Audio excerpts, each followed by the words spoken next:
Hello, YouTube. What I'm going to tell you today, I think in a way will help you understand today's conflict in Ukraine, but I'm going to speak about the supernatural in that country. Let me start with this story.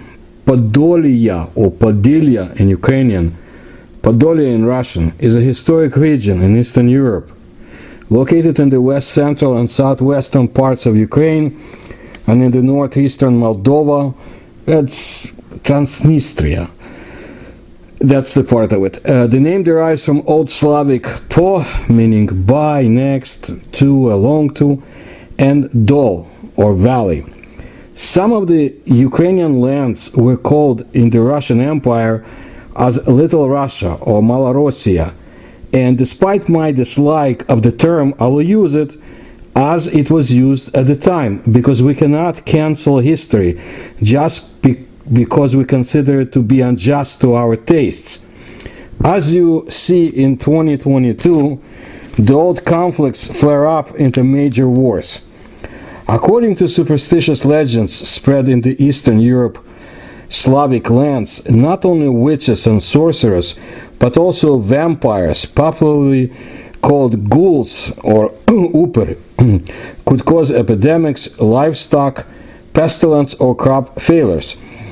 The people were afraid and possibly exterminated people who were considered to be such vampires and supernatural creatures.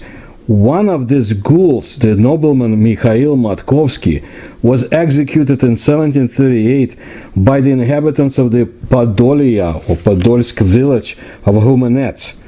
Walking around the village under the cover of night in a procession to protect it from the epidemic, people came across Matkovsky.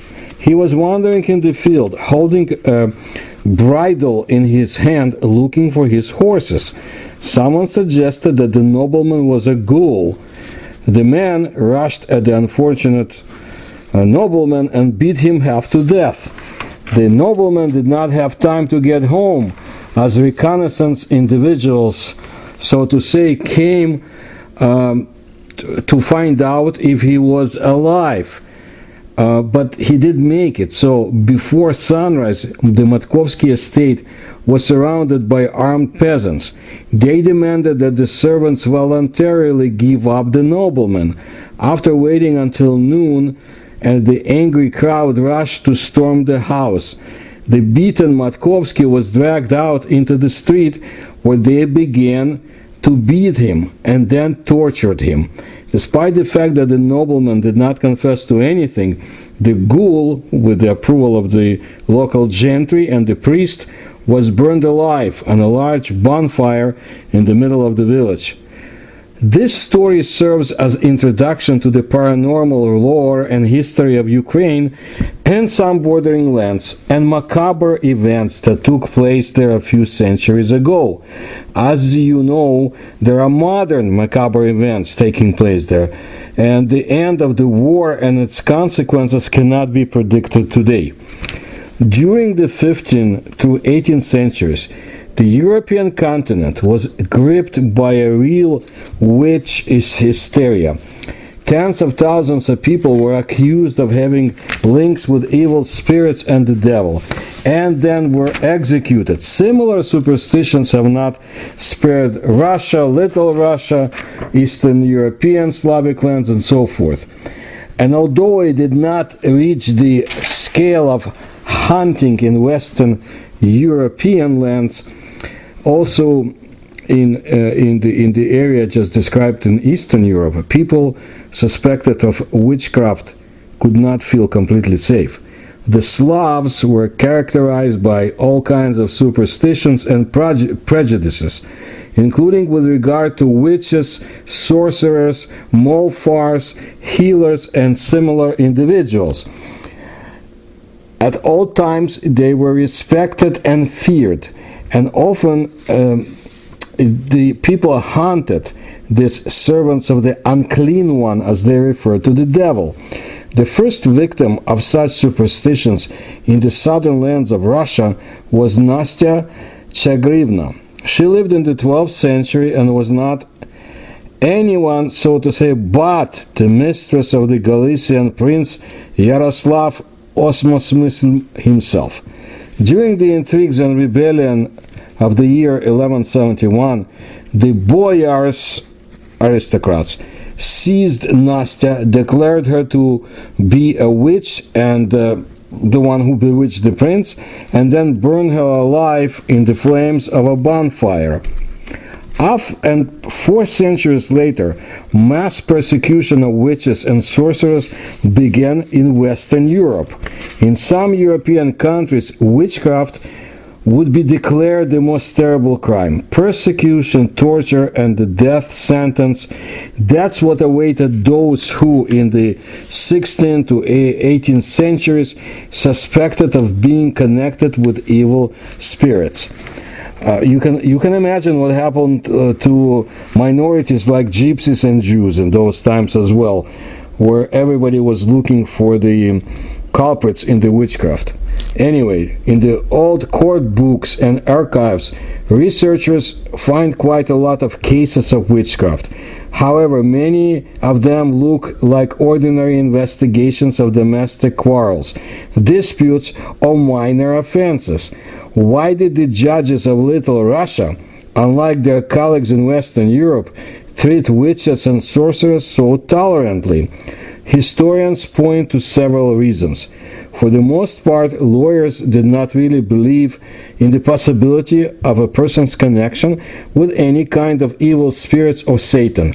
Following the letter of the law, the judges demanded that the accusers provide evidence or live witnesses to the conclusions of a contract between the witch and the devil. Deeply religious Ukrainians, as a rule, did not dare to slander because of the fear of God's punishment, and torture to admit a connection with the evil spirits was not usually applied to the suspects.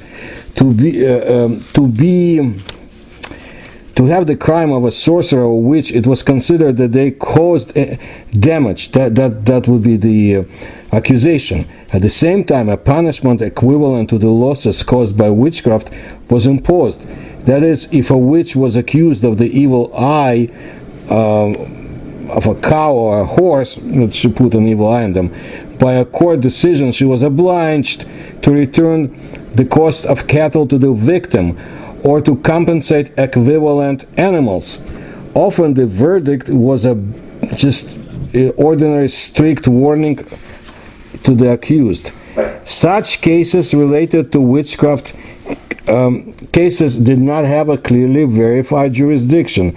It often happened that the ecclesiastical and secular courts handed over to each other suspects in connection with evil spirits. Thus, the process did not begin, and the witch, if she was arrested, was simply released after a while. All this concerned only those cases where the victims decided to seek justice in the courts. Unfortunately, this rarely happened. In 1742, a plague of livestock began in one of the villages of Mirgorod County. People began to find strange ears of corn in the fields. Think about, strange crops nowadays. Crop rings, right? They were twisted. The superstitious immediately concluded that this was the work of a witch who was to blame for the death of animals. A suspect was immediately found. She was Vivda Moskalenchikha. The peasants remembered an unusual case. Once Vivda was tending a rural herd of horses. One of the mares returned with a trimmed mane. After that, half of the herd of horses was overtaken by pestilence. A healer from the nearest farm was invited to the village as an expert. He allegedly specialized in identifying evil spirits. After drinking a few cups of vodka, he also pointed to Vivda Moskalenchikha. The witch was immediately arrested, but both the priest and the Cossack officer, Sotnik or captain, refused to participate in such a trial. Then the peasants themselves decided to pass a harsh sentence to burn Moskalenchikha. People rolled out a large barrel at the intersection behind the village, into which they stuffed the unfortunate Vivda. Then the barrel was smeared with tar and set on fire. The ashes were then buried in the ground, driving an aspen stake from above. After a while, the instigators of lynching were severely punished by a secular court. In the early 1720s, the outbreak of plague occurred in Volhynia. Superstitious people began to spread rumors that the disease was sent by the witch Proska Kaplunka. By that time, she was 100 years old. Imagine, in those times. To reach such an age, the grandmother was immediately taken into custody, and the authorities began to look for a healer to confirm her connection with evil spirits. Kaplunka's relatives begged the main manager, so to say, in modern terms, to release the old woman, and they left the village with her. However, by that time, the Volhynians had already managed to get confirmation from one of the healers to the fact that Proska is the very witch.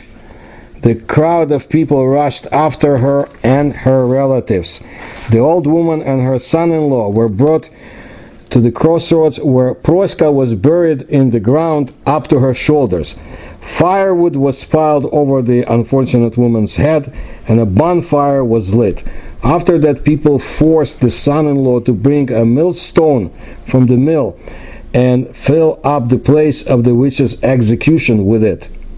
In 1667, the Ukrainian hetman Ivan Brukhovetsky and his wife became infected with unknown ailment, from which they almost died. The wife of Brukhovetsky, who was pregnant at the time, had a miscarriage. All this was the reason for the most high-profile witch case. As soon as he recovered, Brukhovetsky began a real witch hunt. 6 women, including the wife of a Kazakh colonel, were accused of witchcraft infection with the use of the disease, as well as the abduction of an unborn child from the womb of the wife of the hetman. The demons in the guise of cats and mice were named as witches' assistants or helpers. All the accused women were recognized as witches and sentenced to death. A huge bonfire was built for them, on which all 6 of them were burned alive together. Since the second half of the 18th century, laws have prohibited the prosecution of witchcraft in court. Nevertheless, quite often on Ukrainian lands, local courts continue to consider such cases until the beginning of the 19th century. Until the very 20th century, lynchings sometimes took place in Ukrainian villages, where witches were publicly beaten, their heads were cut off, and they were expelled from villages.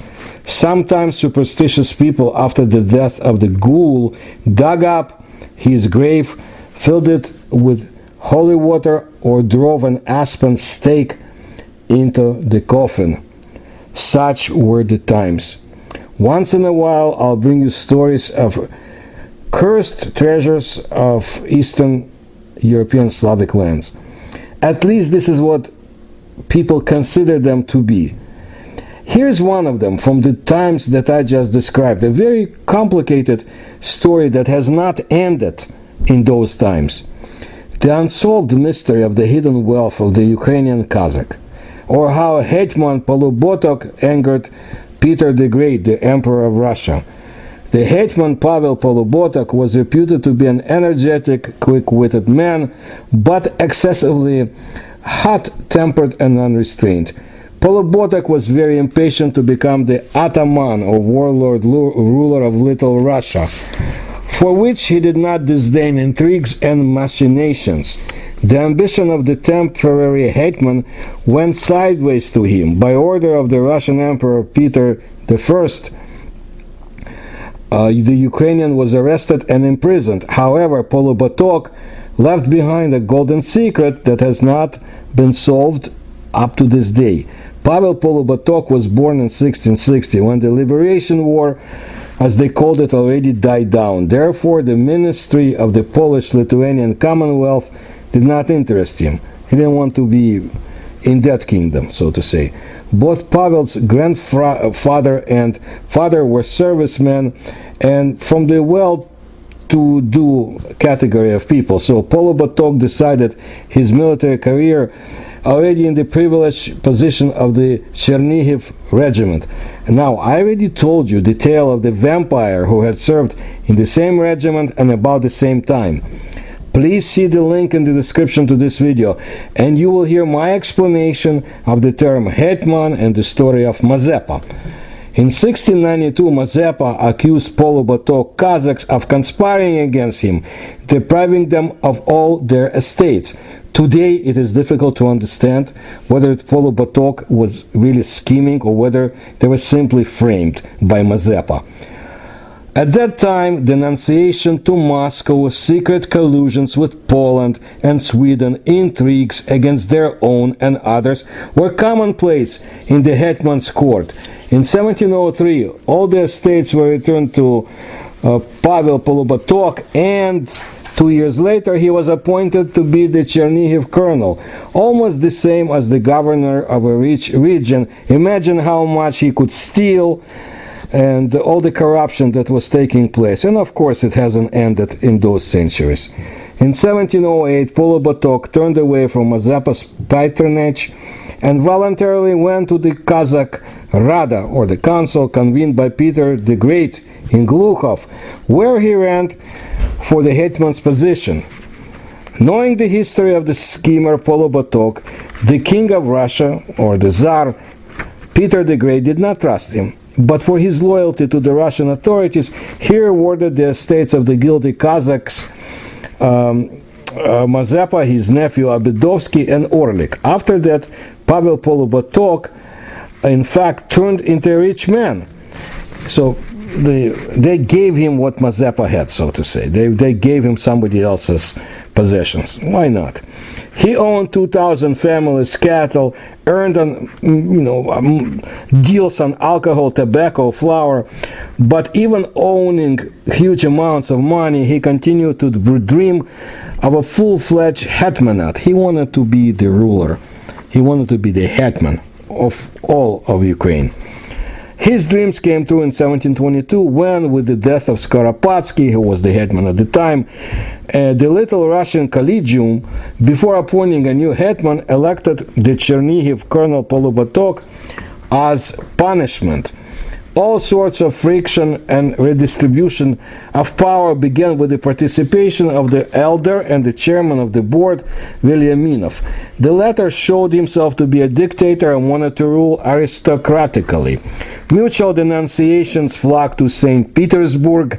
The elder complained to Peter the Great about the rude Veliaminov, the bribe taker who did not agree with his steps with the elder, and asked the sovereign for the election of a new hetman. The chairman in turn accused the elder of embezzlement of state property, and so on. Peter was not in a hurry to go to the elections, having issued a decree in response to the request of the Little Russian elder.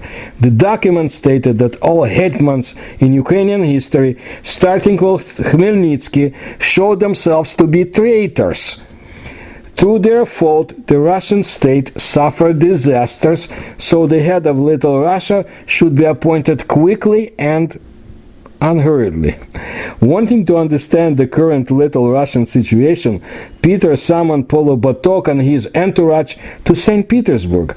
For some time, the hetman and the elder were not even granted an audience with the Tsar, which is described in detail in the diary of the clerk Khanenko.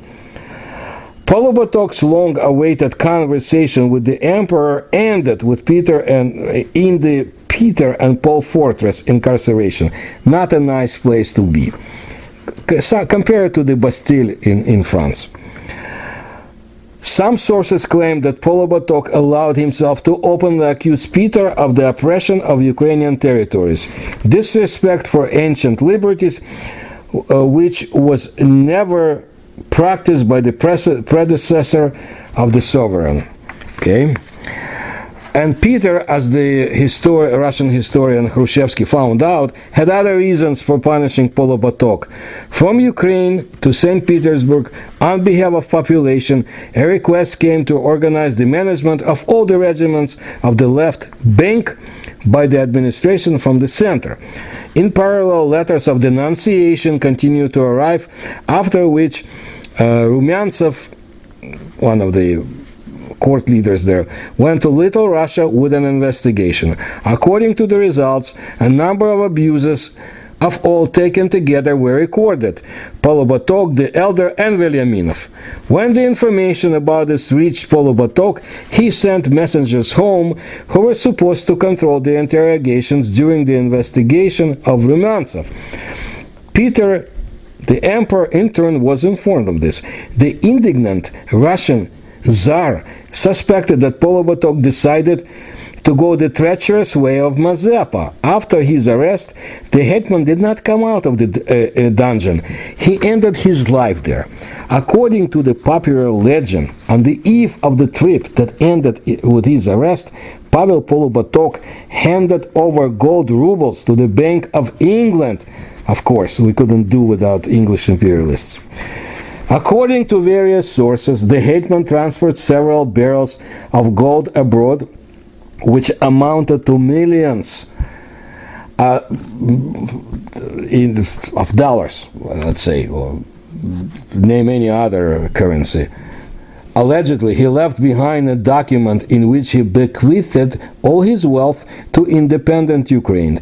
The newspaper Novaya Vremya was the first to write about Pavel Polubotok gold reserve in 1907. The historian Alexander Rubets referred to the testimony of an English skipper allegedly transporting the same gold with the hetman's son Yakov, accompanied by several Kazakhs.